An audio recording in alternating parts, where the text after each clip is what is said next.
Oh, what's going on, everybody? Welcome to episode 374 of FloWrestling Radio Live. I'm your host, Christian Piles, joined later by my mainest man, Willie Saylor. He's around, don't worry. To my left, Daniel Roy Lobdell Jr. Straight ahead, we've got Kyle Brackey, and today we have a special guest, Executive Director of Beat the Streets, Brendan Buckley, is on to talk about Beat the Streets and what's going on there. Brendan, how you doing this morning? Doing great, Christian. How are you? Doing awesome. Fired up for Monday, that's for sure.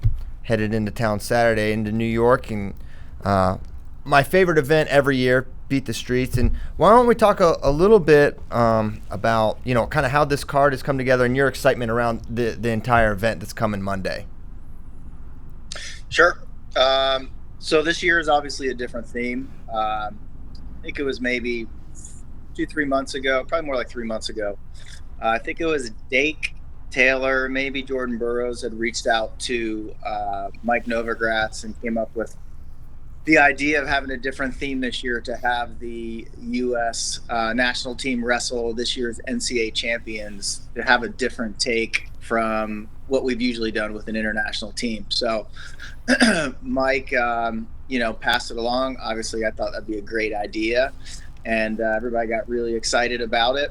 And so that was kind of like the planning stages. And then, went out to NCAAs and talked about it. And I talked to some college coaches in advance, and everybody seemed to think it was a pretty good idea. Yeah. As we got, go ahead. No, I was going to say, the card that you've been able to put together is extremely exciting. There's a lot of really good matches, and seeing the NCAA guys, I know there's so many NCAA wrestling fans. I think it's a brilliant idea to kind of extend that season and keep those guys in the picture and let them see and get that perspective of how they stack up against our senior level athletes. For sure. Yeah, it was, I think, kind of a cool theme, where there are college guys, clearly, if you look at some of the results from the Open, who they're ready right now. And so I think it's kind of that theme of like, young versus, the new up and coming stars versus the veterans, and seeing how they pan out. Absolutely. Now, we got a really special headlining match between Jordan Burroughs and Ben Askren. And at what point did you think, hey, maybe this is going to happen, or who birthed that idea? So the first I saw about it was a tweet from Jordan Burroughs one morning. It wasn't even that long ago, a month ago maybe. Right. And there's just the impact and power of social media. It was pretty interesting to see.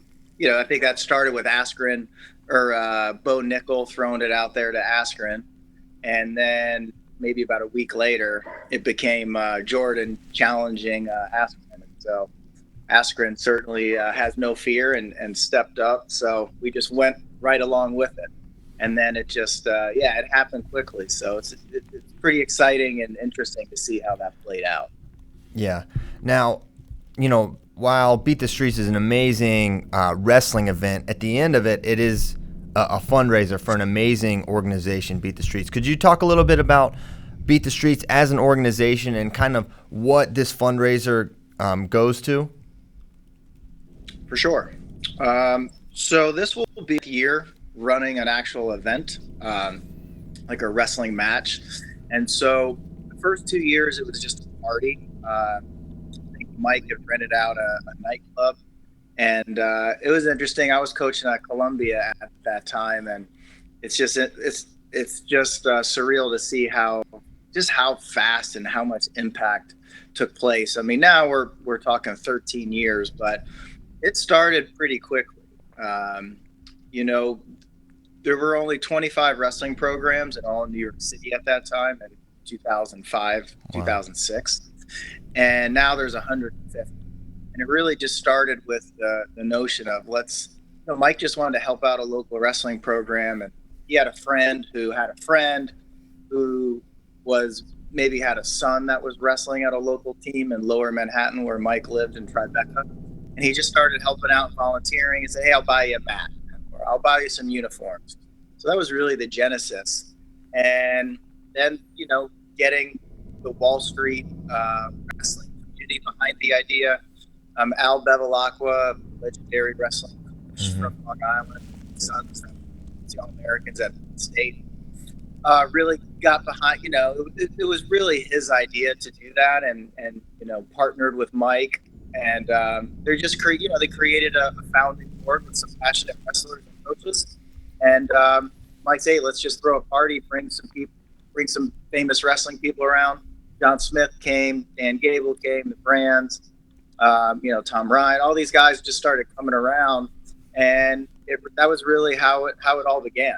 And then the idea of having a match. I don't know the exact story of but first one was the Intrepid, and so that was certainly thinking outside the box. Mike Novogratz is a big thinker, and having that vision to do something really unique like that, and each year just followed, and they eventually went from to Times Square to Grand Central. Last year was at South Street Seaport. And now, again, keeping with that tradition of trying something different and unique, we came up with the idea of Madison Square Garden, at the Hulu Theater at Madison Square Garden. That's awesome. So talk a little bit about the organization Beat the Streets, and the how many athletes and how many kids you guys are working with throughout New York. Yeah, so we have really all in all the kids that wrestle in New York, boys, girls, middle school, high school. We're looking at over 3,000. Wow. Our strongest partner is the Schools Athletic League, which is New York City's athletic governing body for all the public high schools. So that being our strongest partner, when we first began, we both were mutually funding this expansion of wrestling. And so now we have 80 boys high school programs in all 5 boroughs in New York City, as well as 30 girls high school programs, same in each borough, or in total across the 5 boroughs. So the girls it's the only one of its kind where it's a girls only wrestling league at a separate time of the school year. Mm-hmm. So in the spring is the girls wrestling season. So we're really proud of that. And then I think this might be our 8th year having the middle school league, which we call the junior league. And so that league has 35 wrestling programs. So year round, there's programming taking place after school at specific schools that support wrestling programs. And then on top of that, we also have training centers. We have 3 training centers so kids can get extra training in the evening, on the weekend, and in the post season in the summer when they may not have access to their wrestling room. And we do travel competitions. In the summertime, we do camps. And in the last couple of years, we've been doing a lot more type mentorship and support off the mat to help kids prepare for college via SAT prep, college visits. We also have a really strong partner by the name of Veronis. That is a technology company, and they provide internships in the summertime for our kids and financial literacy workshops. They help out with tutoring. So we're definitely trying to support our kids from a holistic perspective, both on and off the mat. Yeah, that's awesome. And what is the overall mission of Beat the Streets, Brendan? So it's stated the mission of Beat the Streets is to help our kids achieve their athletic and full human potential. So it's just another way of saying, we're helping the kids on the mat, helping them become successful, achieving their athletic goals, but we want them to be successful in school, getting into their professional careers, getting back to their community, becoming successful husbands, wives, mothers, fathers. I think at the core is just, what all of us as wrestlers, we view the world through the lens of our wrestling experience. Like, what did we learn? How did we become successful? How do we strive for and achieve our goals? How do we learn how to persevere through some of life's most difficult times? So having an opportunity to take that vision and share with all the kids, 3,000 boys and girls in New York City that, very well come from challenging backgrounds that they may not get that. They really need that. And so that at the essence of this. Well, that's awesome. We're extremely excited about the match, and a lot of our shows we focused on the matchups at Beat the Streets. Do you have anything else for us before we let you go? I'm sure you're pretty swamped being at the events in just a couple of days, Brendan. No, just thanks for having me, and I'm really excited for this year to, there's we have 5,000 seats to fill, and it's looking like we're going to be selling out any day. So, oh, nice. It's really just exciting to have so many people rally behind what we're trying to do, and for Ben and Jordan, and Ben bringing in the MMA community. I was telling Bader yesterday, it's like we've been kind of operating in silos almost. All the best MMA stars do have a wrestling background, but never really able to merge it to the point to like I think we're doing this week. So be able to, you have the NCAs, you have the World Championships and the Olympics, and we're really proud to sponsor an event that is right up there with one of the best global wrestling events each year. Well, it's an amazing event every time. I can't wait for it, and we really appreciate you taking some time. I know you're swamped right now, but thanks for coming on, and we'll be seeing you soon, Brendan. Thanks a lot, Christian. Appreciate all the support. Go Flo. We'll see you this weekend. Thank you, Brendan. Have a good one. Bye-bye. All right, Executive Director of Beat the Streets, Brendan Buckley. Got me fired up for Beat the Streets. And here, let me text Willie. Let me tell him to call in here and get him on the horn. While you're getting Willie, another thing that Brendan talked about the mission of Beat the Streets, right? 364 days a year, they're the Beat the Streets, the program, right? And then they have the massive fundraiser, the big matchup, right, that we're talking about on Monday. So if you can, please donate to Beat the Streets New York. There'll be all kinds of links available on Monday for you guys to send money in for the to fund the nonprofit, right, and take care of those thousands of kids that they were talking about. There's Beat the Streets organizations all over the country. Mike Powell's doing great things to Beat the Streets Chicago. Beat the Streets LA has started doing their own big event. A friend of mine named Luke Broadwater wrote an incredible piece about Beat the Streets Baltimore, and there's, I don't know, probably dozens more that I don't know specifically all the names of them, but there's Beat the Streets all over. So if you can't give to Beat the Streets New York, maybe you can give to one more local to you, whether that's your time or your money. But I would recommend, it's a really great cause, and you guys should give to it. Willie Saylor beat the streets, at least partially, somewhat. Willie, are you there? No, can't hear him.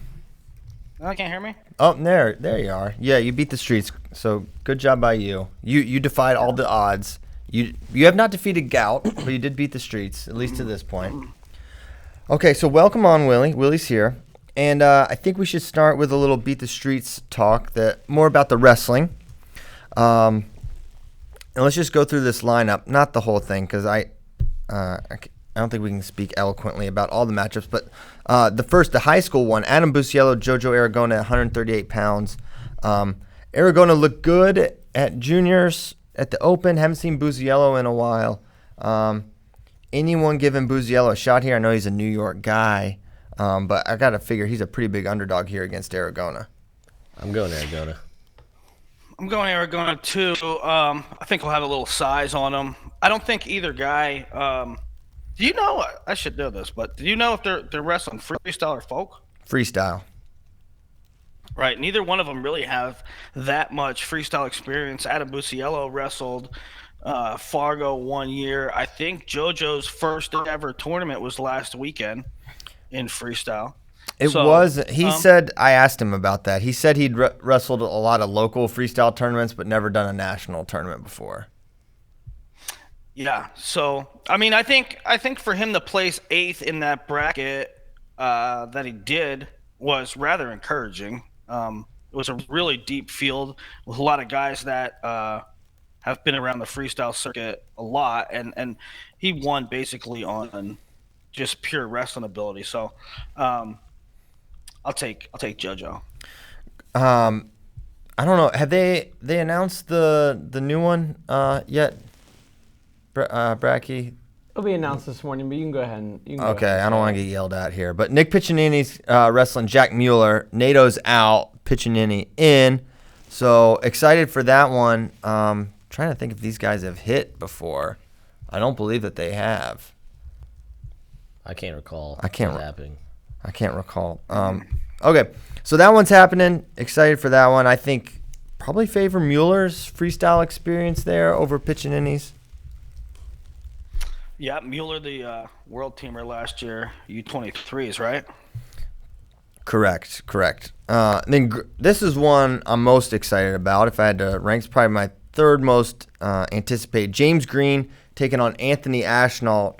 And after, when this got announced, you might say, well, this should be a smash for James Green. And it still ultimately might be.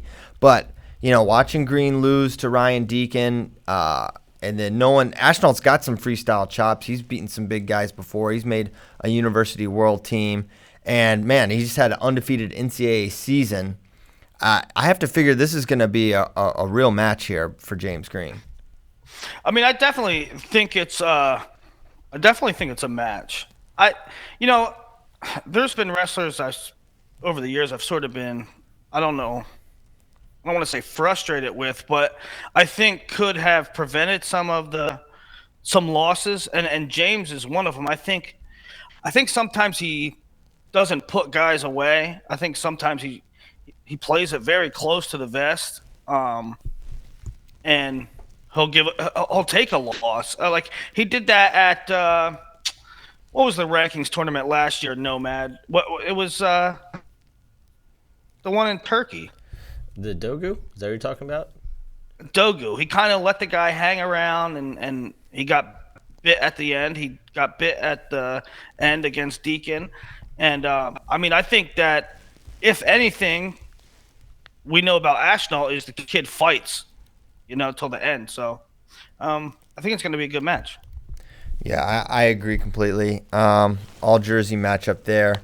Cologne Soriano,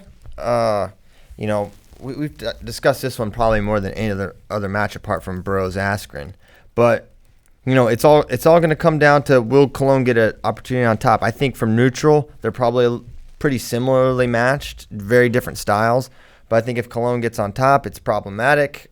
In all likelihood, it's problematic for most of the world. So it would stand to reason it would be problematic for Nick Soriano. Yeah. I wanted to say something real quick again about Schnalte. He seems so. And Willie pointed this out a couple weeks ago. He just seems so confident and cool right now. Like he hanging out at the Mets game, hanging out at the Devils game. Right, he goes down, smashes Pan Ams, which when you look at the field, he probably should have. But he just seems like in such a good place right now, and you don't know where James is coming off of the open loss. James is one of the coolest, most calm, collected guys out there. But yeah, that's going to be an interesting one. Man, the more I think about it though, the more I'm starting to think Cologne's going to win big. Yeah. I'm not ready to go there, but it could definitely happen. Yeah. I'm trying not to overreact to the Bond thing. I think that's a trap you can fall in. But, guys, world bronze. I'm also trying not to overreact to the NCAA title versus, world medal, right? Two different things. That they are. What were you saying, Willie? Yeah, you never know. You never know what a win over Bond means, really. I mean, you never know how hard he's trying. You don't want to take away anything from anybody that's ever beaten him, but and certainly a good win for Cologne. But you don't know really how much effort Bond was putting forth. That being said, Joe Cologne is a world medalist, and Nick hasn't wrestled freestyle in a while. Correct. Foster Taylor, you have to figure. I mean, it's cool for Drew Foster to do this, but there's no one that's beating David Taylor probably in the world, so that'll be a tough one for him. Same for Pat Bruckey, Jaden Cox, who I'm really excited to watch Jaden compete again. You never know what he's going to do. Great skill set there. When you look at that matchup, I mean, you have a world champ in David, but one of the things I like about this, and they have talked about it on social media and stuff, and I think we talked about it on the show a couple weeks ago. The concept of bringing in the NCAA champs was a really neat one, and so I think for Foster and for other guys in the future, if they ever go to this concept, it's a nice little cherry on top. Not only do you get your 15 minutes at the NCAAs when you win the title, but then you get that invite. It's a pretty cool thing, right? It's almost like a victory tour. For sure. Yeah, it's a huge honor to get to participate in this event. And then Yanni Bajrang.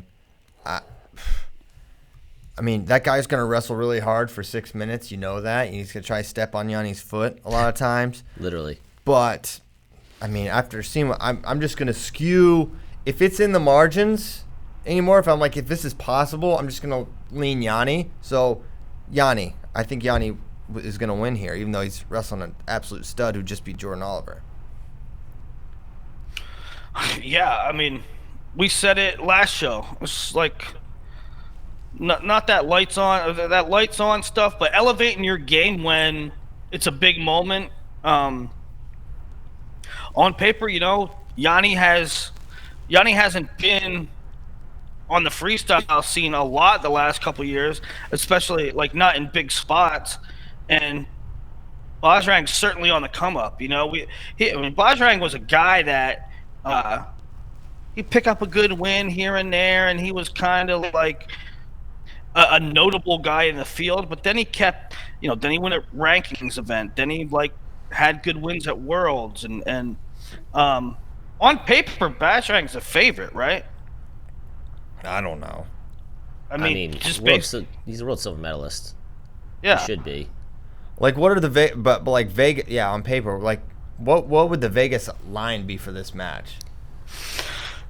Yeah, that's really brass tacks, right?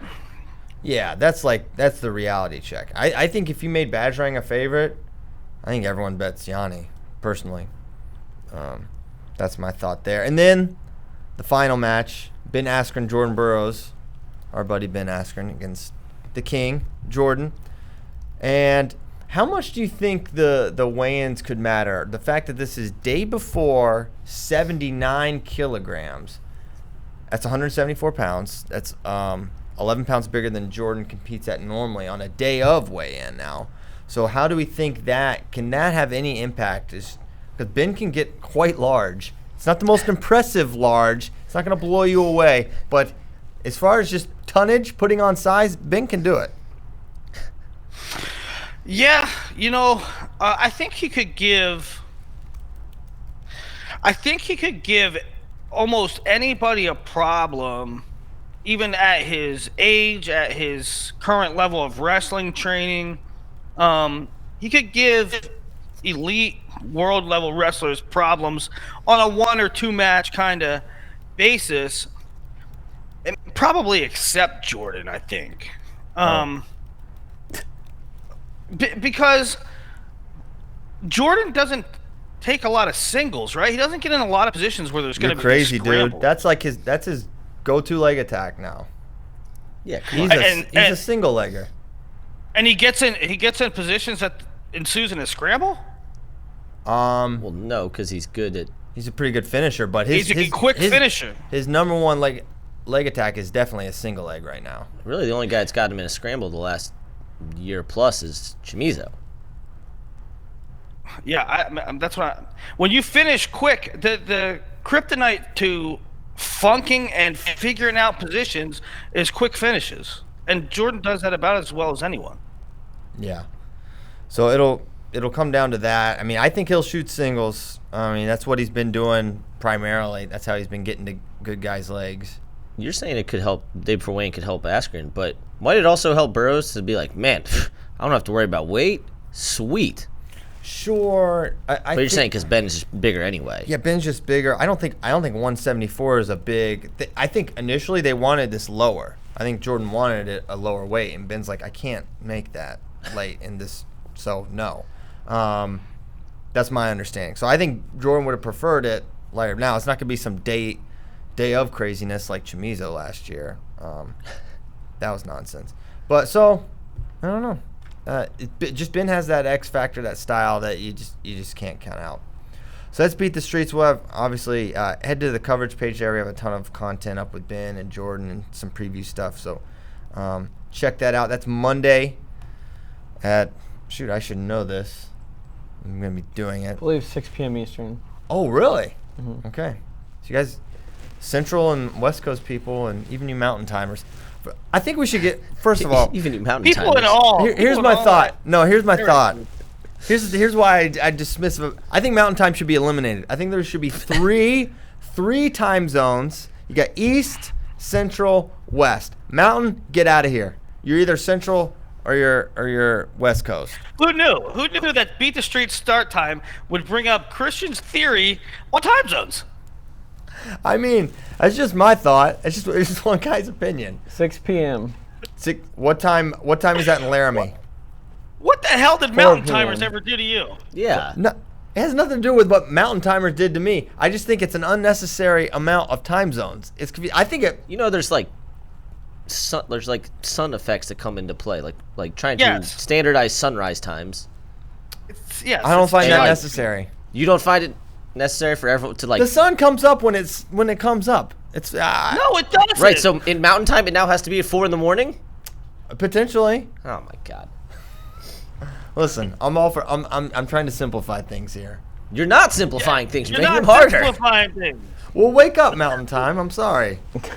Well, remember too, there's gonna be. I think they're gonna have the drum people there again. Like, there's gonna be festivities starting at 6. I'm sorry. Like, Can you weigh in on the Mountain Time? I don't want to hear anything about Beat the Streets. Can we talk about how No, I'm there's just we kidding. gotta I don't try? care We about got a Mountain Time. 3-screen. Yeah. Wow. No Willie. We're not ready for the quad vision.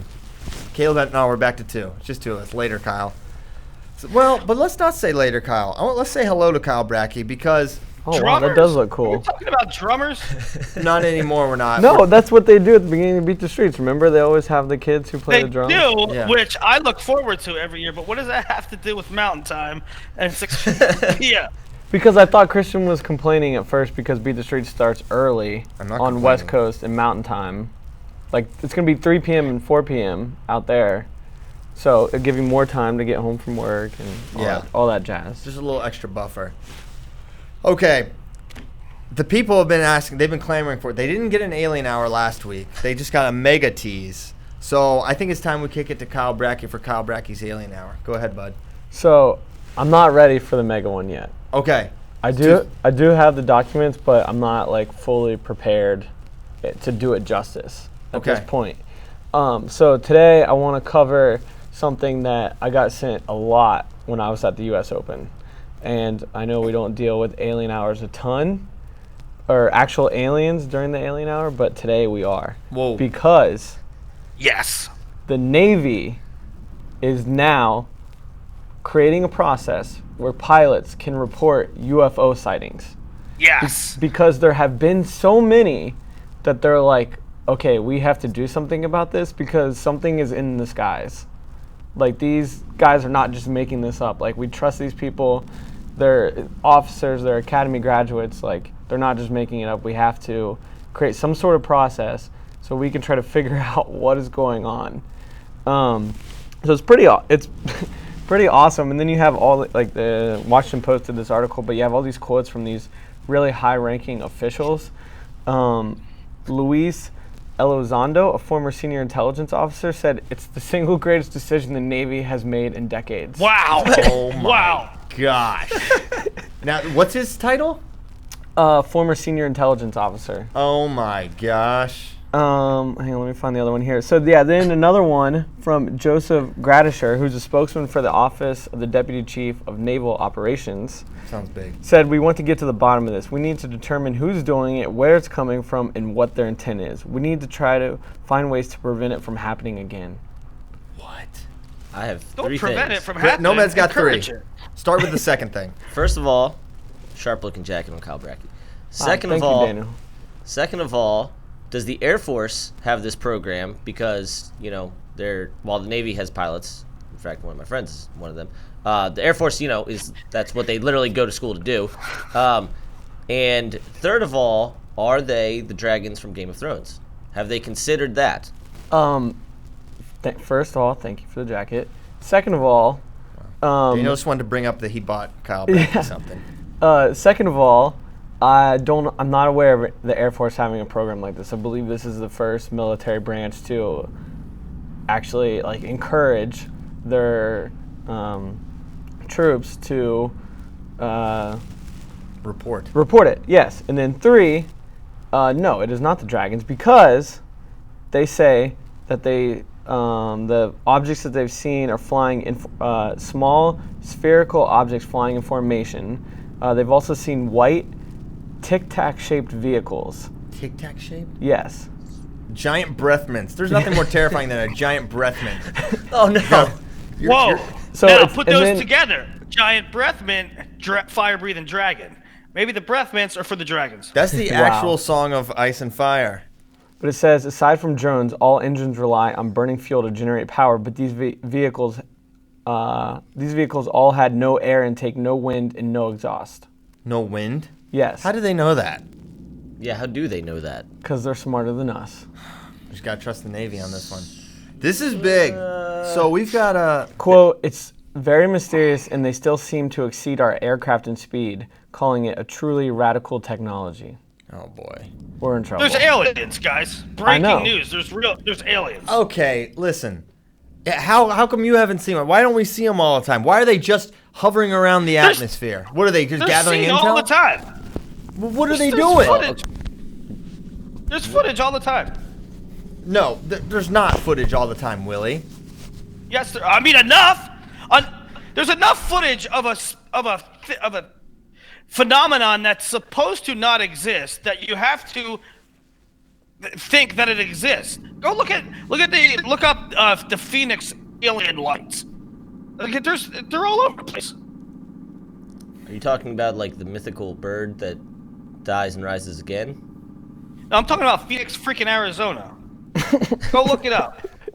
And what do you Phoenix think lights. founded the city of Phoenix? Listen, they're out there, and it's They're good. out there. It's good that the military Navy knows it. Yes, the military already knew this, but it's good that they're pretty much just like admitting it to the public and encouraging their pilots to be like, "Hey, tell us when you see something because we're starting to get a little freaked out here." See something, say something. Yeah. Why doesn't Trump release the documents? Don't you think he's got to somebody- know? Who did? Was it Clinton? Clinton tried to get them all released, and they were like, Dang. "Nah." And then the no, aliens we're were doing like, that. please don't. That would be... I don't think the aliens really care. My dad always tells me about a book that he read a while ago. My dad's old, and it was called "To Serve Man," or it was the premise of the book was that the aliens had a book called "To Serve Man," and what it was is they're very kind and they do everything and they become like our servants. But what they were actually doing was fattening us up, and it was a cookbook, and they eventually ate mankind. So Crap. that's where my head goes with this. I don't know why you think they wouldn't just be gathering intelligence just on reconnaissance mission, just hanging up above there. That's very wise, because it's like, hey, maybe these humans are more powerful than we think they are. Oh my We're gosh. not really. Also, just want to say, everybody who sent me something, stay patient. There are a lot of Thursdays, and a lot of you sent me really awesome stuff, and I have it bookmarked, and I promise we will get to it. Remain Approximately vigilant. 52 a year Thursdays. Yeah, there so are. Yeah. So there's... Okay. This is... I just don't... CP's getting flustered because he's Yeah, having because to come he to doesn't believe in terms. aliens, right? And now the government is actually going to bat for it. No. You're just gonna have to wrap your brain around it. Yeah, I'm wrapping my brain around it, but I just feel like if they existed, it would be just more known. It would... I don't know. I think it would be out there. I don't think that's a secret you can just keep from humanity. maybe it's a smokescreen. It's probably that. They're doing something else. They've tried to keep it from humanity, but it's leaked all these years. Yeah. Have you seen Independence Day? These guys could destroy us so quickly. They don't want to. They don't want to? They don't want to destroy us. First of all, they seeded us. By the way, What do you mean? do you know? I mean, there's a plausible theory that that humans were formed from the first man was from Neanderthal and aliens. Oh my gosh. Look it up. You said there's plausible. Sounds very plausible. All right. It's very plausible. So the Navy's involved. Did you ever hear the missing link? No. You ever hear of the Ice Age where things got You ever went hear the missing missing for link? 10,000 years? What? That's probably have something to do with it. Why did Homo sapiens go from Neanderthal to very intelligent in the span of nothing? In the span that went like that? I guess aliens. I was That's always right, told it's because the diet changed, and when the Because diet we're changed, our hybrids. brains expanded. Yeah, exactly. We started eating meat. That's why. Yeah. We started eating supplements in AD. That's why. What did the Oh yeah, diet change? nutrition. No, it's impossible. But aliens. That's the What was the obvious diet? plausible. This got very deep very quickly. There's a lot. There's so many theories about how man developed and became Yeah. intelligent. And one of the main ones that we started. Yeah, one of the eating main meat. ones is that scientists can't figure it out. They call it the missing link for the last 200 years. Well, yeah, I mean, none of these things can, I guess, truly be proven unless we have a time machine. But you get closer and closer every time, and data suggesting that if you eat these things when you are, pre Homo sapiens, to all of a sudden getting the right nutrition to expand your brain, and you do it over the course of 10 generations, which is like 200 years. That's kind of a long time. All right. Anyway. We're moving on. Thank you, Bracky. That was a tremendous alien hour. You are welcome. Okay, last They're real. chance. They're out there. Last chance qualifier. That's this weekend. Couple tasty weights, including. Oh wait, I gotta drop something for Alien Hour. This is breaking news. It broke the other day. Hit me with it. Google Indian police Yeti. The Indian police report they found yes. Yeti footprints. Yes, there was big Yeti footprints in the snow. In India? Like the Himalayas? Yes. Yes. Wow, Yeti. All right, here's what the BBC says: Yeti footprints. Indian Army mocked over claim. So they're just getting clowned for this. I'm saying it's Alien Hour related. Yeah, it definitely is. People mock people all the time for this kind of stuff. I would assume if the Doesn't mean they're Yeti right. existed, he would be in somewhere like the Himalayas. All right, so That's maybe where it's supposed to exist. Checks out. All right. I think that's what I'm going to make the banner picture for the show. No. It's a Yeti. All right, last chance. Make it a UFO. 65, really spicy. Bryce Meredith, Dean Heil, Ben Whitford says, no more 61 for me. I want to eat. Evan Henderson and Joey McKenna. Whitford looked good. First of all, the match with Earl Hall, you should go watch right now, just out of pure fun.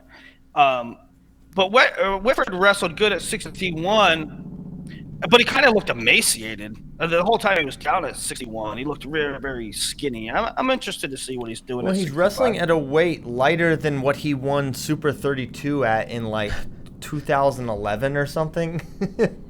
So Yeah. it would stand to reason the human body eventually gonna outgrow that phase. So it makes sense that he would go up. Got to figure McKenna's the favorite here, but shoot, Dean Heil's in the field and beat him. It's gonna be. He's got it to do. I said it on the last show. I don't think McKenna's ever beaten Dean Heil. Well, I don't. Certainly not in folk style, and he lost. Yeah, I don't think they ever hit. Dean had never really wrestled freestyle until the Olympic trials in 2016. Right. So, yeah, I think you're right. So yeah, you never know what you're gonna get at Last Chance. We looked up the entries a couple days ago, and certainly people have to wait to register till after the Open. But we looked at the entries a couple days ago, and there really wasn't much there. But now, at least in the lighter weights, there's some really interesting guys. Terrell Clamara, Sanders at 57, DeShazer, DeJulius, Mickey Philippi, Shelton Mack at 61, and then 65 with the guys that Christian mentioned.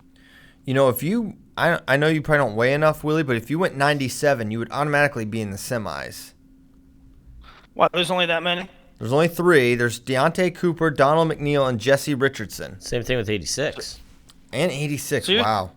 So you can So you're get up saying there. I'm only a couple matches away from being a World Team Trials qualifier. Yes, only a couple matches away. So think about it. Tell you what, the feet are starting to feel good. You never know. I got a couple days. Nice. Okay. So that's 65, 61, DeShazer, JDJ, Mickey Philippi, Shelton Mack. It's a pretty even group of 4 there. And then at 57, Terrell, Clamara, and Sanders, a surprise non-qualifier out of the U.S. Open. I don't know if you guys can hear this. I've been waiting. But Yeah, oh next- man. Can you hear, Willie, can you hear the jackhammering going on next door? I messaged Kyle about 20 minutes ago, and I said, "Is there a jackhammer involved?" There's a And he said, jackhammer yeah. involved. Yeah. There actually is. It's literally, it's slightly over to the left here. They're redoing half of our building. We'll eventually move in there, Willie. And Bring him a six-pack and tell him to take a break for about a half hour. yeah, we should. But you know what? I want this thing built. So, you know what? Keep working. Sorry about the jackhammering, guys. We have no control over the construction crew. Yeah, not something we can Stay- do. Yeah. Stay jacked. Maybe they're in South Coast. Yeah, maybe it's Damian Hahn. Maybe it's his way of saying hey. That's how Tanner Sloan gets so strong. He works a jackhammer all summer. Nice. Okay. Speaking of Tanner Sloan, how about that guy? We didn't talk much about the juniors at the Open. I mean, me and No. Nomad did yesterday on who's number one, but how about this dude from Buffalo coming out of nowhere, beating Tanner Sloan? Yeah, who is that guy? Sam Schuyler. Never heard of him. One-time third-place finisher in New York. What? One-time s- third-place finisher. He has a career record, so he's in his third year of college. I thought you were going to say must he's have in his graduated. 30s. He's in his 30s. He must have graduated at age 14 from high school because he's still a UWW junior. He has a career record of like 29 and 22, and he's out here beating Tanner Sloan, who teched world medalist Jacob Warner at Midlands last year. Well, okay. I'm trying to put this all together. Stutzman, is he just good at these guys? I mean, what was the guy's Smythe last year? He was like 3-37 and beat Wick in 2 out of 3. Does he just get these guys really good at freestyle?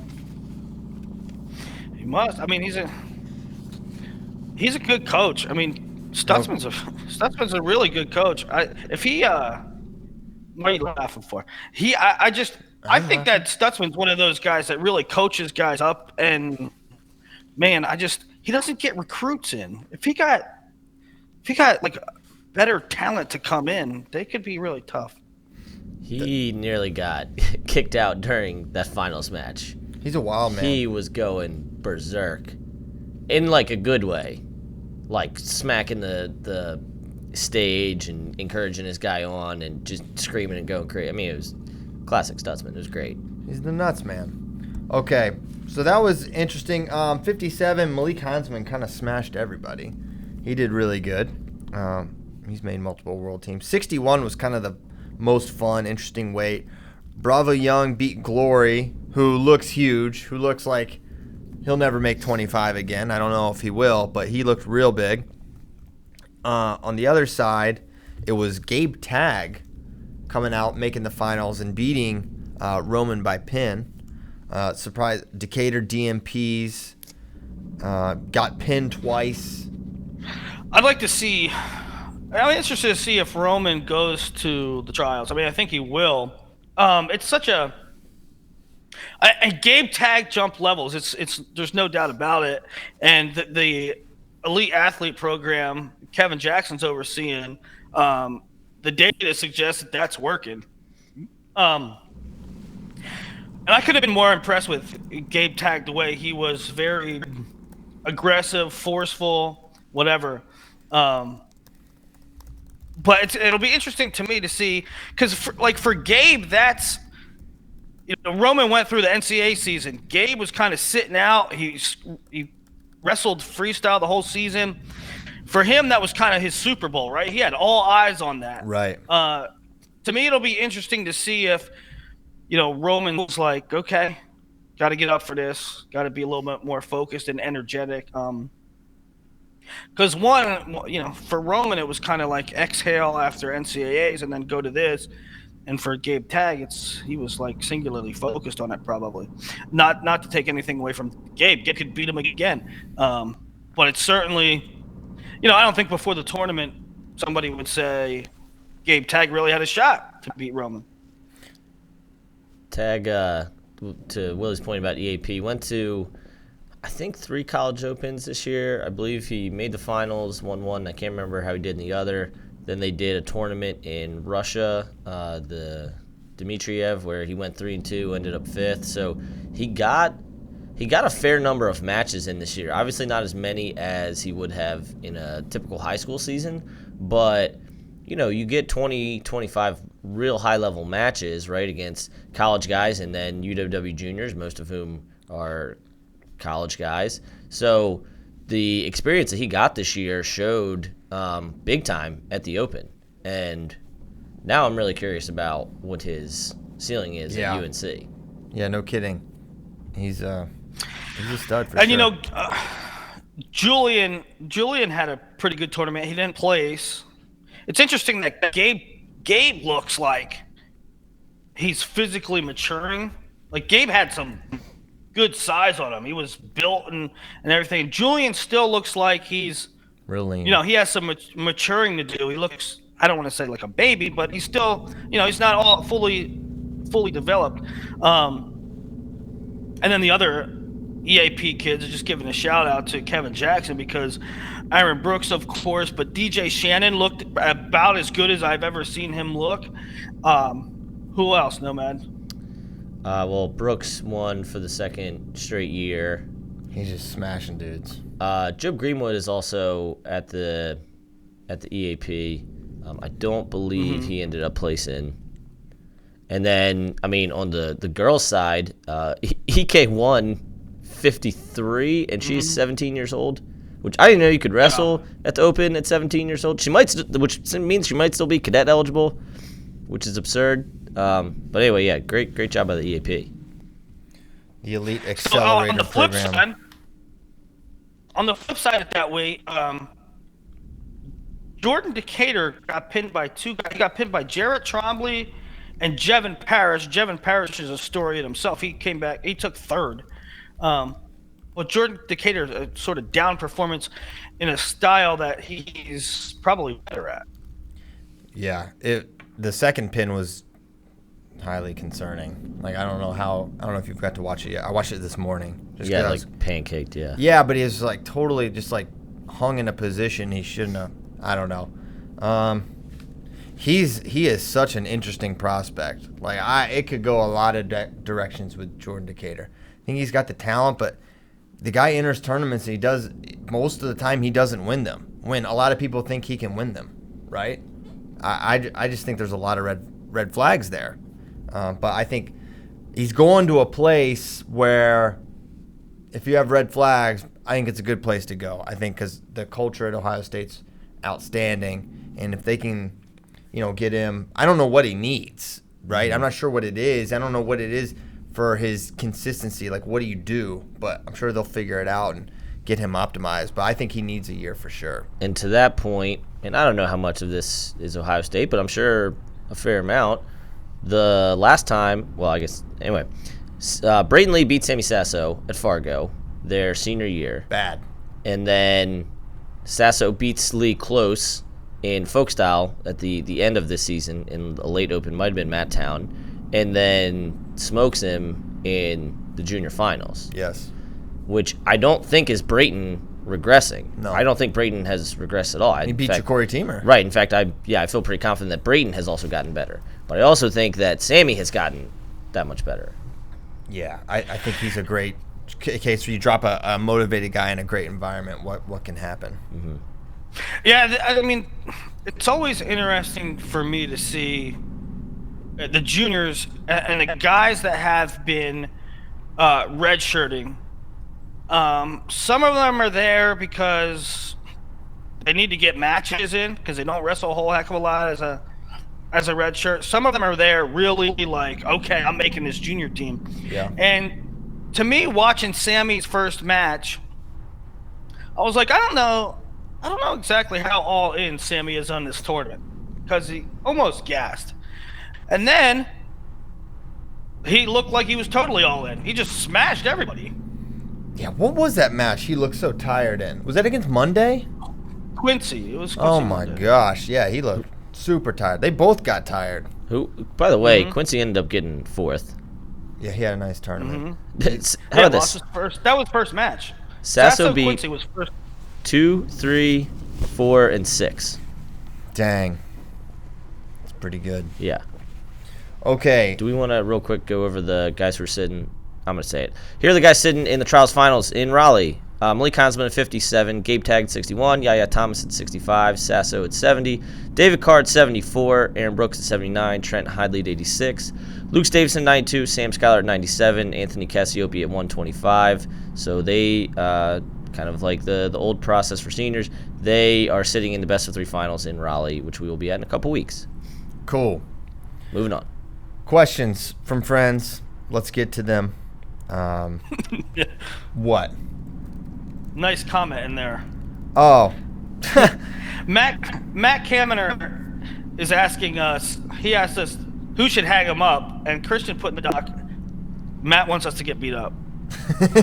Yeah, Matt, this is a cold setup. Matt wants to see physical violence. Now that the dust is settled at the Open in light of Logan's announcement, which wrestlers, in your opinion, need to hang him up, either pursue coaching or something else? So basically, smash some dreams on live radios, asks Matt Kaminer. I'm not going to do it. I'm not going to say stop. Yeah. Well, we'll say it. We say it off air a lot. It might be time for Mario Mason. I'll say maybe Mario Mason. He is entering a lot. Mario Mason, he's entered in the last chance too. For the sake of answering the question, I'm going to go with a real easy one because there's no way he's going to continue wrestling after this. Jared Frayer. Boo. No. He should not hang him up. He looked great. No, Yeah, I know he did. He qualified for trials. Yeah, he qualified. He's probably gonna make the team. We want him to keep wrestling. Yeah. So no, Matt. Nice try, Matt. I'm not gonna do it. But there are some. But I don't want to get fought. Goose News. After the U.S. Open, can you see Anthony Valencia as a title contender at 65 next year? No, sir. I cannot see that. Because I cannot unsee some things still. I'm still trying to unsee some things. I'm still trying to unsee some of his folk style results and some of his defensive issues. I do believe Anthony is much improved and is maybe starting to put things together. But I still think we are a long way from him beating a Makai Lewis, Vincenzo Joseph, Alex Marinelli, even though he has beaten Alex Marinelli by pinslay. You think he's much improved from the guy at Tech, Tyler Caldwell? No, I think I would say that was peak Anthony. Wrong. Well, so here's the thing. That's not what I'm saying. What I'm saying is he had a peak when he was in high school and wrestling really, really well, and he placed third at the opening. Tech, Tyler Caldwell did all these crazy things. Then he started wrestling in college, and he got way worse. And now he's begun the ascent back up. I didn't say he's as good as he was, but I'm saying he's improved from the lows he was at previously. Right, he dipped precipitously, and he was getting beat by guys that weren't even really in the conversation. And now, I mean, he beat Massa and Wick, right? Yeah. So now maybe you start to put him back in the conversation of can he AA? Because there was a point in time where his results were so bad that you said, I mean, you certainly didn't even pick him to AA. Now you can at least, I mean, if you were being honest with yourself, now you can at least say, okay, he's an AA contender. Right. Last year at Midlands, he lost 10-1 to Bryce Steyert. Year before, he lost 10-8, I think blood round to Chandler Rogers. Majored by McFadden multiple times at 65. Wasn't he majored by Sean Campbell? 9-2 lost to Jonathan Schleifer. No, he beat Campbell. No, he got majored by him 14-0 in the Oh, that's right. And then he took top, or Campbell took bottom, and he almost pinned him a couple times. It was kind of a disaster of a match. But yeah, you have 6-0 to Massa, 11-3 Massa. You also have Makai, junior world champ, and the guy he beat, the two-time national champ Vincenzo at that weight. You have there was gas tank issues in Vegas, and he's better suited for freestyle anyway. So No, I don't think he's a title contender next year. I hope he's back because good Anthony Valencia is always a good thing to have. But right now I don't see him as title contender. Yeah. Yeah, let's see him get on the podium. But, obviously a talent. Lee Roper, coach at UNI, inquires, more impressed with Yanni over Rutherford or Deakin over Green? I still don't know the answer. I'm not sure. Kyle Brackey, what do you think? I think I say Yanni. I don't, just the way he did it, like his shot defense was incredible. It was like, how did he just get out of that? And how did he do this? How did he do that? And he found a way to do it against a guy not very many people can. Mm-hmm. And Deakin, it was like, he kind of snuck that one in there. Yeah. I think there's two things. There's like what is more surprising and what was more impressive. Deakin over Green was more surprising, but I'm more impressed with Yanni beating Zayn the way he beat Zayn. Right. That's exactly where I'm at. Because I picked Yanni to beat Zayn, like, when the finals were set. But I did not pick Deakin to beat Green. However, as you just said, and what Bracky said, the way in which Deakin won is not super convincing. Yeah. Willie Saylor. Yeah, same thoughts. I mean, the gauntlet that Yanni went through, everybody, it's very like in their face, right? He beat Zayn, who was on a team. He beat Molinaro, who was on a team. He beat Jo, who's uber talented. Deakin went through a sort of similar path. Maybe not guys that were on the team, but like he beat both Final X competitors in Chamberlain and Green, and Chamberlain was 12-3, and he beat Pantelio 8-4, and Pantelio had no for the ropes. Yeah. So it certainly wasn't any fluke. I mean, he put a string of matches together. Oh, by the way, he also beat NCAA finalist Levon Mays. So he definitely it wasn't a fluke, right? He's real. But the things that Yanni does, it's just jaw-dropping. Yeah.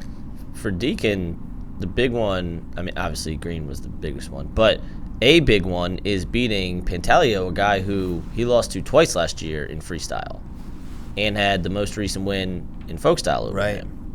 So that suggests that Deakin can overcome, okay, this guy doesn't own me, right? Which I said this that's a big to. thing. Did I say this to you, Nomad? Like if you take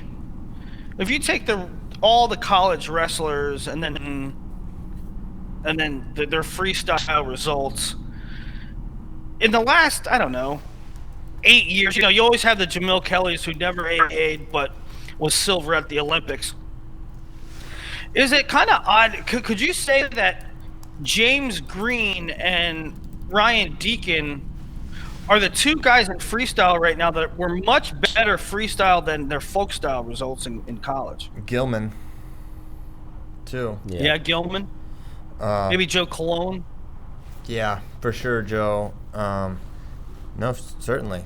And the thing with Deakin, I wrote about this yesterday, aside from James Green, who's only wrestled one time, he has a losing record over all those guys that are going to be in the field at the trials. Yeah. Nolf. Hidley, Nolf, Pantaleo. Yeah, it's so huge that he won. Check out Nomad's article about just the chaos that Ryan Deakin threw 70 kilograms into, because it's insane. And Hidley we will see at trials we're anticipating. That is what I was told. He's a man. After watching the match he gave Jason Nolf at NCAAs, watching Green that barely beat Jason Nolf and then lost to Ryan Deakin. He's a real contender. This guy made the U.S. Open finals last year. I mean, he's in the mix here, and he's got to be somewhat like, I don't want to say licking his chops, but like, man, I'm really in this. I'm really in this to make Final X. Beat Deakin to make the U23 team, right, and is in his home gym. Yeah. In Reynolds. He's going to sleep in his own bed the night before.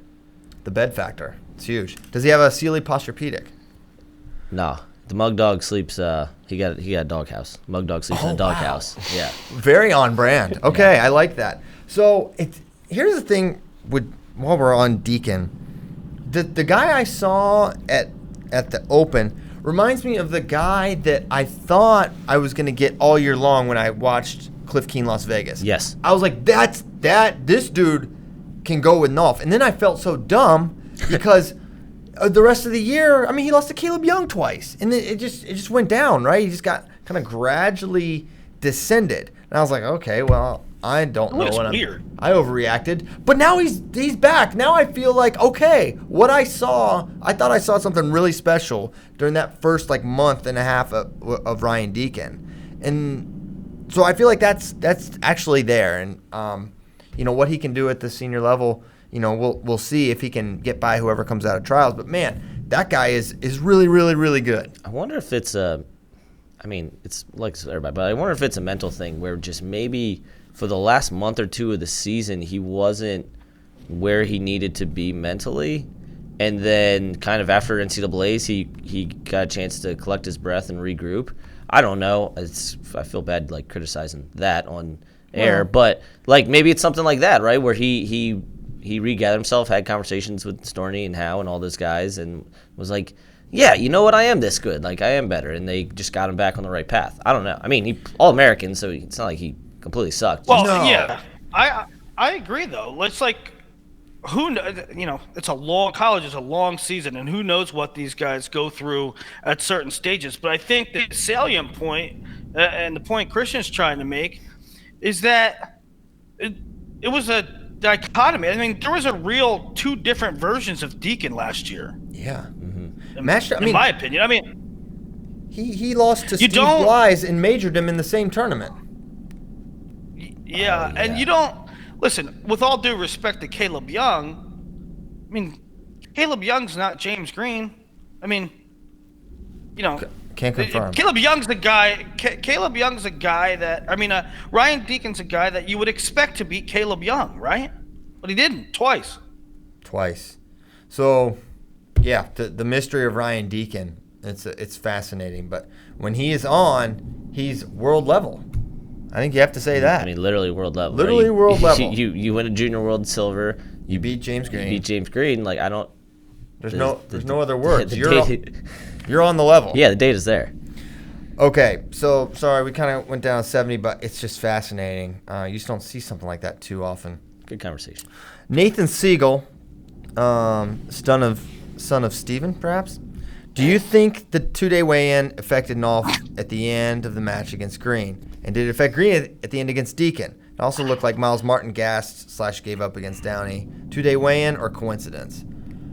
Coincidence, I think, with Nolf. I don't think Nolf is having ill effects with the 2-day weigh-in. Also, that match happened at night.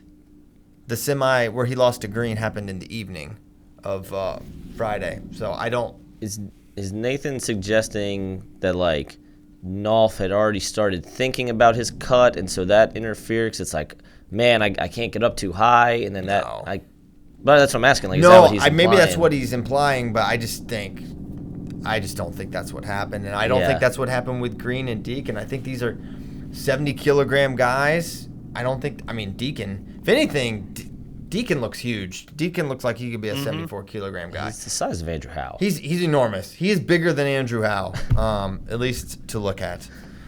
So no, I don't think the way. With Miles Martin, I have no idea what that was. I have no idea. I don't even know if he gassed. I'm not even sure if that's what happened. He might have just had bad tactics or something. He kind of shot under and gave up easy 2, and then just like couldn't get it back together. I'm not gonna say gave up. I would say it veers closer to mentally gassing. Yes. Like, I've never seen Miles Martin just give up. No, he didn't give up. I don't think it's that. Maybe he got a little bit mentally worn down or rattled. But yeah, I've never seen Miles Martin just give up. Like, he lost, but I don't think he gave up. Is he gonna be the guy? Do you guys think he's gonna come in and make it to Downey for trials? He's gotta get through Sammy Brooks. Oh yeah, his long time. He needs Heflin to beat Brooks again. Because Heflin's gonna be the one. So that's gonna be the semi. Oh, 86 is wow. Is 86 in Rutgers? It is. Ooh, That's PD3. good. That's good. PD3 'Cause, potentially. it's either PD3 there, maybe Miles there. I mean, I'm just talking about New Jersey boys. It's good. and then I it's mean- close for Penn State, so Taylor fans will drive up. So that'll be 86 will be a good event for Rutgers. Yeah. Oh yeah. All right, next question. Sam Herring would like to know: are big throws going to play a bigger part in freestyle this season than any others in the past? I don't know.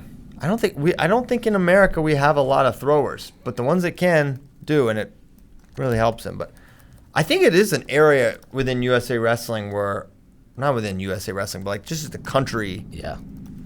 like it's not emphasized enough. I don't think. We're leg grabbers. Yeah. We don't throw. Yeah. It's a whole thing. I will say, it has affected bigly both green Nolf matches. So I went back when I was writing that article. The number of takedowns, 2-point takedowns, 6 to 5, right? So pretty close. Mm-hmm. That's over the course of their scuffle match, their 2 open semis. But green has 2 4-point throws, 1 in each of the semis. and Well, Nolf has one none. was a double leg. Yeah, I'm sorry, they weren't throws. They were Feet to back. yeah, they were leg attacks that Nolf rolled Exposed. through. Yeah, exposed out of bounds. Right. Okay.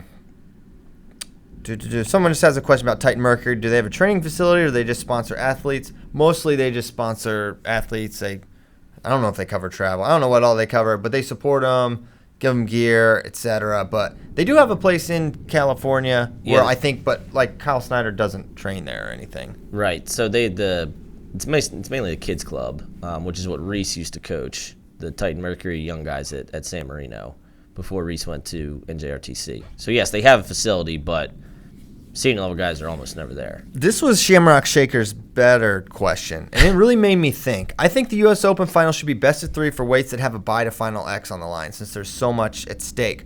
What do you guys think? I never considered that.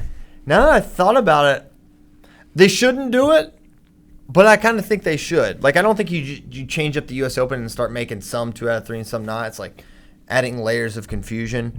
But at the same time, I'm kind of with them, because if trials is going to be an automatic to final X, why wouldn't the Open? Because the trials finals will be best 2 out of 3. Man, then some guys could have to wrestle 3 best of 3s. Right. So Well, like, no. but listen, if Green, Oh yeah, you're right. If you lose, right, Green makes it to Raleigh finals, then he would have had to wrestle 2 best 3s and then final X if he wins that. Mm-hmm. So, yeah, I'm gonna say no. Not a terrible idea, but I'm gonna say no. Okay. Nomad says no. Willie's mic got cut off. All right. I need No, advice. I have thought about it. I thought about it when we were out there. I think about it every year when we're out there. I don't think they should, but I think there's an argument for it. The guy gets to sit out. I don't know. I look at brackets and I'm like, sometimes a kid loses in a quarterfinals or semifinals, and I'm like, I don't know if the right guy won. I don't know if the better guy won. Why? Maybe. I mean, you could make a case that from quarters on should be best of 3, like in some alternative universe. And then it also, you're really expanding the finals where you have, women's and Greco finals going on at the same time. Then you're making it 20, 25 matches there, which then pushes back. I mean, it already starts at, good Lord, when did that start? Like 9 p.m. Eastern time? No idea. So, yeah, I don't know. I don't think logistically you can do it. Okay, Casey Kreider. I need advice. He's in the NFL, by the way, Pro Bowl.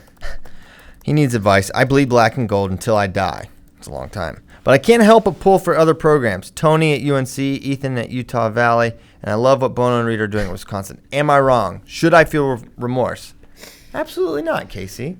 I think you made your point very, very clear. First of all, Tony and Ethan, they're alums of Iowa. And Bono and Reader, you love what they're doing. Well, so do we. So does a lot of people. There's nothing wrong with that. Yeah, Casey Kreider does not have to. He can have a main allegiance and then several smaller ones. Right. Like perfectly fair. Bracky yells at me sometimes because he thinks I sit on the fence in the. You absolutely do. Oh. Well, okay. What Because with Virginia Tech and UVA and even Old Dominion, the Virginia teams, I kind of like to see them all do well. Whatever one's doing the best, he cheers for. No, that's not. And not we're not talking wrestling here. We're talking about football. No. We're talking about football, basketball, anything else. I'm only talking about Front runner. wrestling. In football, it's Hokies all the way. Let there be no You dispute. seem pretty happy about the Cavaliers basketball national championship. Yeah. What about the NCAA tournament in basketball? All right. Well, okay. Am I going to root for who did they play? Hokies all the way in football, Cavaliers in basketball, Old Dominion and everything else. In crew? Got you covered. No, I mean, listen. If Virginia Tech is playing UVA in basketball, I'm rooting for Virginia Tech. But if UVA makes it to the final game against who did they play, for crying out loud? Texas Tech. Texas Tech. I'm gonna root. I want Virginia to win. I don't think that's some backwards. It's supposed to be a allegiance. rivalry. It's supposed to be like, what do they call it, the Commonwealth Cup or whatever? Yeah. It's a big rivalry. Obviously not.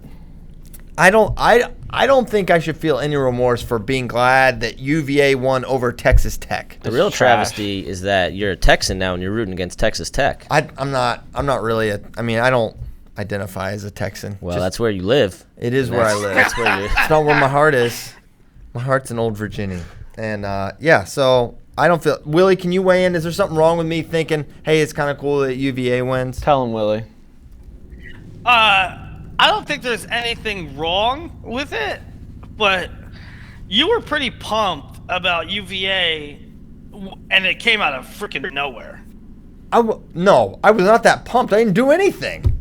You literally did a lap around the office. Yeah. That's a lie. You literally bought a Virginia basketball shirt online. These are lies. I don't know. You had it. What are you even talking about, Willie? You're not even here. You don't even go here, Willie. You and Flip-flop. You and Steve Garland shut down Charlottesville that night. Who did you cheer for when Old Dominion played Virginia Tech in football this year? Who were you cheering for? Tech. That was highly embarrassing. Even as an alum? Yeah, I don't have a real emotional connection to Old Dominion at all. What if Virginia played Old Dominion? If Virginia played, I'd root for ODU for sure. Oh my God, this is trash. You're a scoundrel. I don't really think it's that controversial. I mean, I think it's pretty clear where I stand when they play each other, but Bracky, who do you root for when WVU plays Ohio? That's a good question. Oh wow, here we go, flip flop. I would be more upset if West Virginia lost because they would be expected to win in whatever sport they're playing. But they're rivals. No, they're not. I think so. I think it's a budding rival. Bracky very clearly stated his allegiance. Yeah. What about you, Willie? What about when Penn State plays the me? entire Big 12? Or Bloomsburg. Yeah, when Penn State plays Bloomsburg, or ITT I'm Tech. beside myself. How about Penn State, Nebraska? That's the real when Penn one. State plays Nebraska, I root for the team that has a better shot to do big things. Oh, See? that is crap. Roast him. Well, why are you gonna if Penn State is 3-4, why am I gonna root for them over a 6-1 Nebraska team? Because Nebraska that has is a shot literally how to win. fandom works.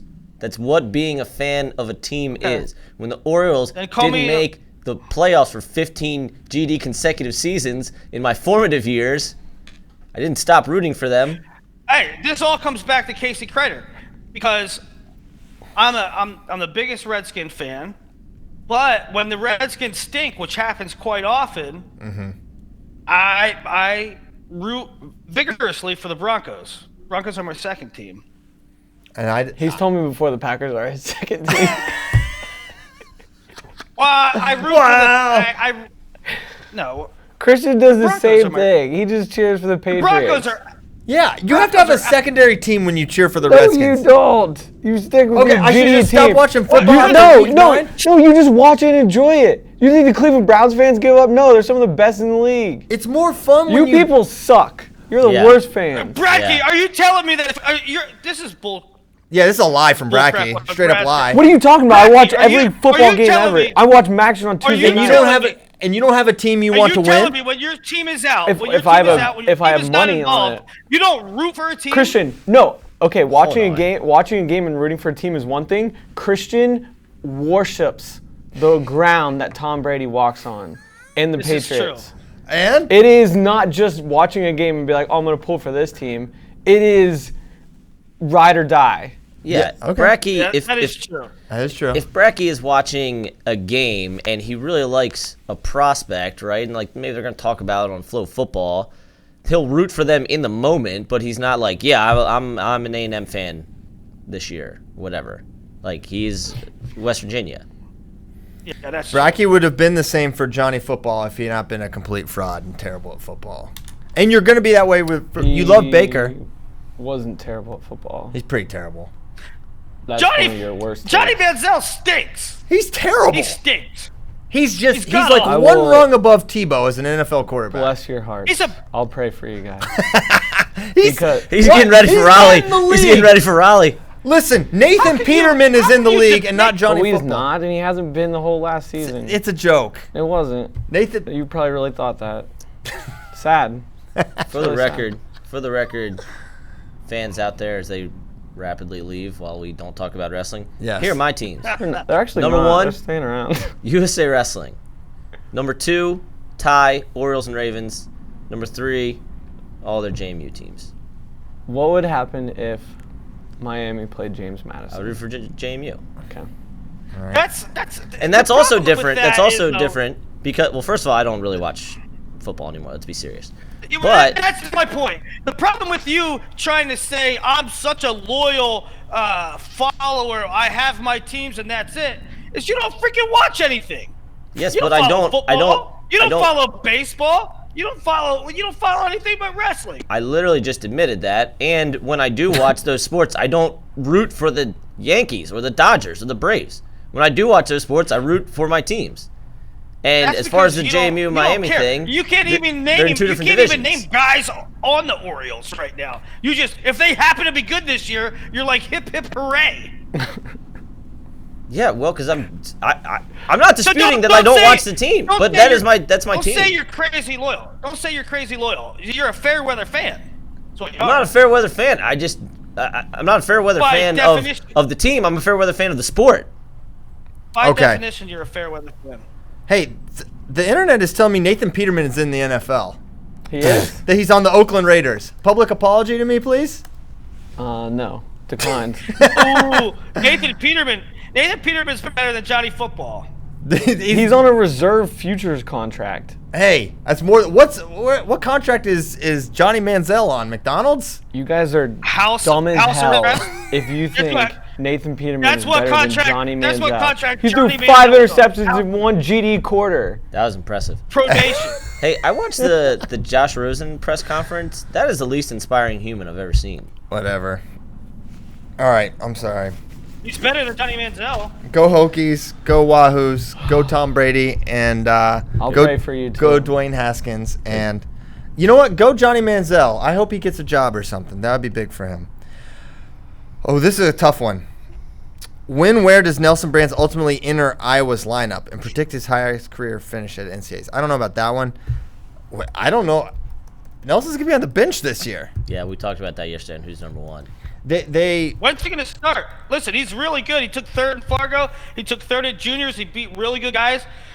They have Caleb Young, who you take out seniors, and he's very highly ranked. He's in They have Final Alex X, basically. Marinelli. They have Alex Marinelli. Hey, you don't envision him beating him out. They have Kemmerer coming back at 74. They have Patrick Kennedy coming in. They have, you know what I mean? I mean, you can't see a clear path to him starting, and he's really good. To me, this year, it's if Kemmerer cannot come back, that is Nelson's path to starting this year. If Kemmerer is healthy, he's on the bench again. Yeah, And is one of the best backups in the country, but is a backup nonetheless. I don't know what they're going to do. You guys ready to issue me a public apology? Uh-oh. Nathan Peterman got cut live on this show. Johnny Manziel, 7 touchdowns and 7 interceptions, 1,600 yards in the NFL for a total QB rating of 74.4. Nathan Peterman, 1 touchdown, 7 interceptions, 296 yards, and a rating of 30. None of that matters. All that matters. Johnny Manziel doesn't have a job. Nathan Peterman does. He has a futures contract. They're like, we don't know what to do with you. Manziel has no future. Futures contracts are No, like Willie, peanuts. you said Nathan Peterman was a better quarterback than Johnny Manziel. You cannot walk that back. I You think- both I didn't say did. that. Christian said that. You did Christian too. said that. No. Yeah, you rewind the tape. try I have to- it on film. try to I can detach have from the it all court you want. reporter read back to you. Try to I can detach have the from court it all you reporter read want. back to you. Now, here's the thing. Chad Henne's still in the league. Chad Henne's better than Johnny Manziel. Johnny Manziel's a bust. Everybody knew he was going to be a bust except for fanboys, and he was a bust. And he has out of a job within 3 years. I'm very happy. Sidebar. I'm very happy. Speaking of the Redskins, that your and CP's 4th favorite team has Jimmy Moreland on it, my JMU boy. I don't Maybe know it's who like my your 4th 7th favorite is. team. I don't know who my 4th And I don't know who favorite Jimmy team is. Moreland is. I'm saying it's the Redskins because you have Big fans. 9 other favorite teams. Yeah, it's not true. It's one of your draft not picks true. this year.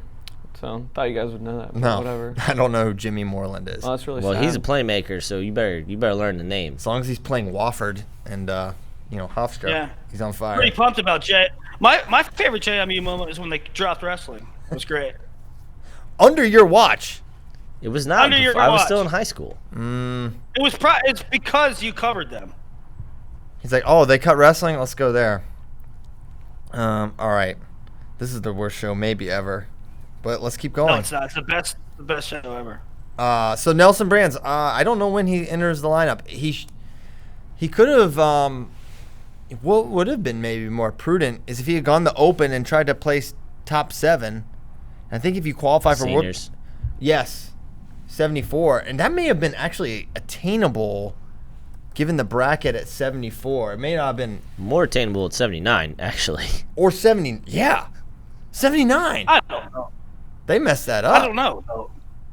I don't know though, guys. Yeah, you're What right, don't that you maybe know? He got to should've- get top 7 at the open at 79. You don't think he could have done that?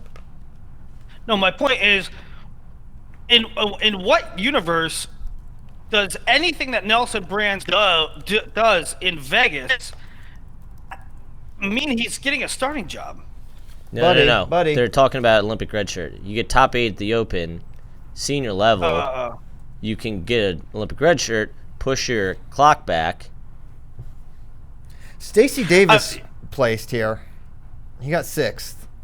Gino Morelli Yeah. got 5th. I missed the Olympic red shirt question, but I don't know. The path to him starting probably involves Injury. the soonest that he can or beating out Patrick Kennedy when he's there, which is highly plausible. Yeah. Yeah, because he'll be like 4th year by then. Yeah. Okay.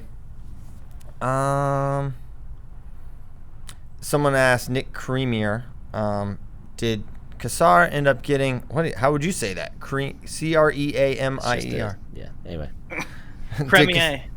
Creamier. That's it's Cormier's son. Creamier. You change one letter, that's a tragic name.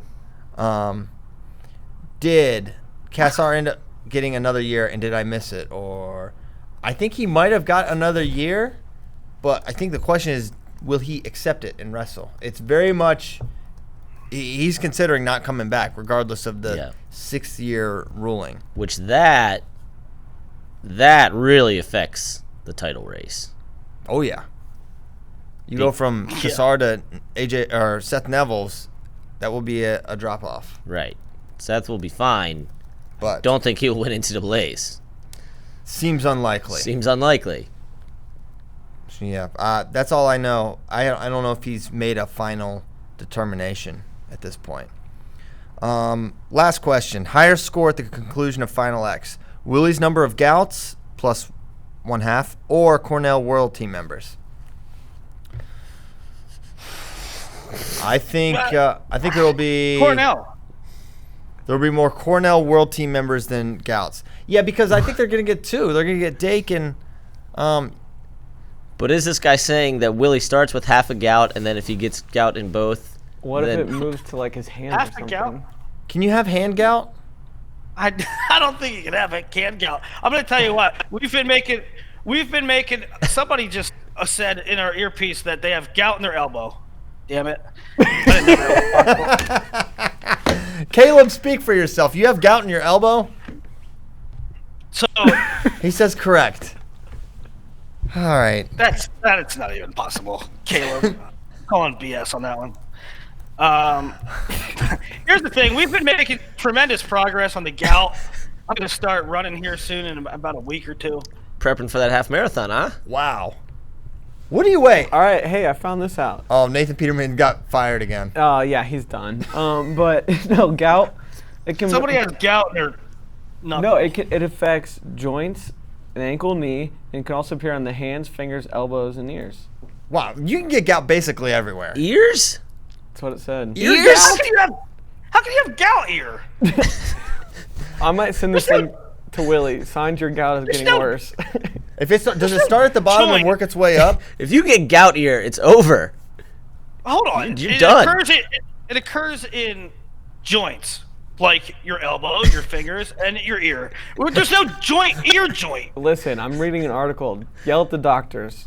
Yeah, yell at medicine. Wow. Gout ears came over. If you get gout ear, hang it up. Yeah. Yeah, It's just like, all time to right, go. peace So- out. Yeah, so Willie, what is this new lifestyle like? How is it going? I don't particularly enjoy it. I haven't had a regular chew in 2 weeks, which is stupid. I don't think that's But, stupid. You look like you're losing weight for real. Do you have a scale? Yeah, I have a scale. You check your weight? Occasionally. All right, well, I think you're getting leaner. I'm not. Well, here's the thing. I'm not going in any freaking pageants anytime soon. So I don't really care how much I weigh. I know, but it is somewhat I indicative. care of about being health. able to be mobile. That is Limping good. around. I've been limping for freaking a month. Seriously, since NHSCA's. It's very Well, annoying. Someone asked on Facebook, how do I get out of being in a wedding to go to Final X Lincoln? Asking for a friend. Tell them you have gout.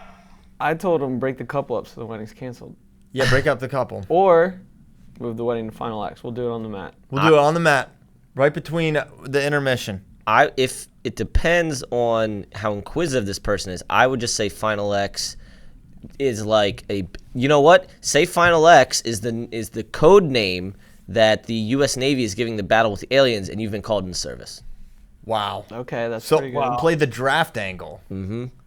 Okay. Because the couple, they're going to be busy with the wedding. They're not going to look it up. Oh, Operation Final X. Dang, sounds serious. Hey, Yeah. good luck, man. Yeah. Thanks for your Wow. service. If you're a true fan, you tell them at the wedding to stream Final X on this television. That's a good option. She could walk down to Gilman Fix. And here's the other thing. Are you in the wedding?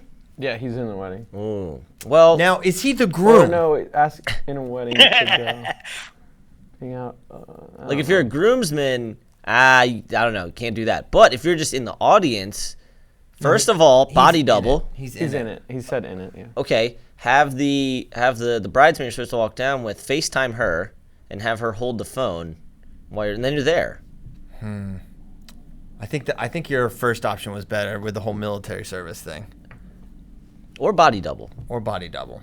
Those are expensive. Have you looked into body doubles? Yeah, well, so is fighting aliens from the Navy. That's a lie, though. All right, It's not. it's time to go. What a show. What a show in so many ways. Thank you for giving us an hour and a half, maybe, of your attention. Started strong with Brendan Buckley, and it slowly descended into pure chaos. This is one of my favorite episodes ever. But all I have to say is thank you for listening. We'll be back next Tuesday. Last chance is when? All weekend. All weekend, forever. And then I think it might start today. Beat the Streets is Monday. The streets will be defeated. We're going to beat them once Like the again. Night King. And, oh yeah, Game of Thrones Sunday. Oh my gosh. You have to watch that. It's required homework. Yeah, because we're going to talk about it on Tuesday. So you Oh, I need thought to, you weren't watching the last couple of Yeah, but you guys will. Weird. What, you I will quit Game of participate. Thrones? he quit Game of Thrones. Did you not? 3 episodes Did you not ago. listen to the last? I went on a rant. Yeah.